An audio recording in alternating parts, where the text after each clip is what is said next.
राजधानी दिल्ली में नगर निगम द्वारा सफाई कर्मचारियों को पक्का करने के आदेश के बाद आप नेता दुर्गेश पाठक ने बीजेपी पर जमकर हमला बोला है।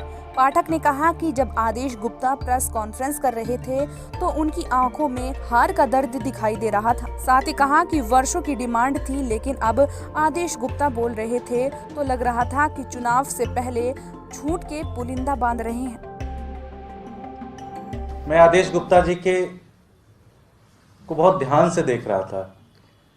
मैं देख रहा था कि उनकी आंखों में एमसीडी को पूरी तरह से हारने का एक दर्द दिख रहा था, एक परेशानी दिख रही थी, और जो वो बोल रहे थे और जो उनके दिल में था, जो उनके दिमाग में था, उसके बीच में सामंजस्य नहीं दिख रहा था।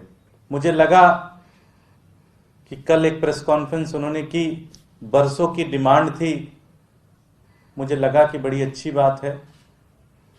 लेकिन जब मैं देख रहा था कि उनके अंदर वो कॉन्फिडेंस नहीं आ रहा था जब वो बोल रहे थे, तो मुझे समझ में आया कि एक चुनाव से पहले एक झूठ का पुलिंदा खोल रहे हैं आदेश गुप्ता जी।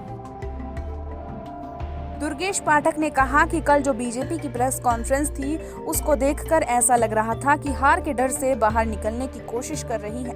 बीजेपी के सभी पार्षद और चेयरमैन परेशान दिखाई दे रहे थे। पाठक ने कहा कि कल जो उन्होंने सफाई कर्मचारियों को पक्का करने का वादा किया है, कहा कि आम आदमी पार्टी पहले ही इस प्रस्ताव को रख चुकी है।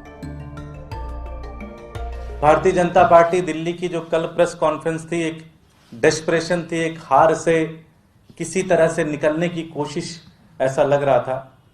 पूरी पार्टी, सारे मेयर, सब लोग मैं देख रहा था कि किस तरह से परेशान है और किस तरह से झूठ बोल रहे हैं, और उनके चेहरे ही बता रहे हैं कि हम झूठ बोल रहे हैं।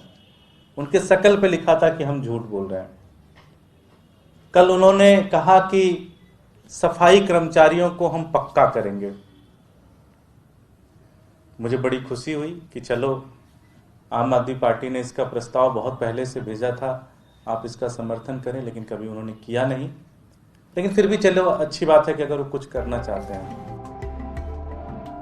दुर्गेश पाठक ने कहा कि सफाई कर्मचारियों ने उन्हें फोन कर बताया कि बीजेपी पहले भी कई बार ऐसी झूठी घोषणा कर चुकी है, लेकिन किसी भी सफाई कर्मचारियों को पक्का नहीं किया।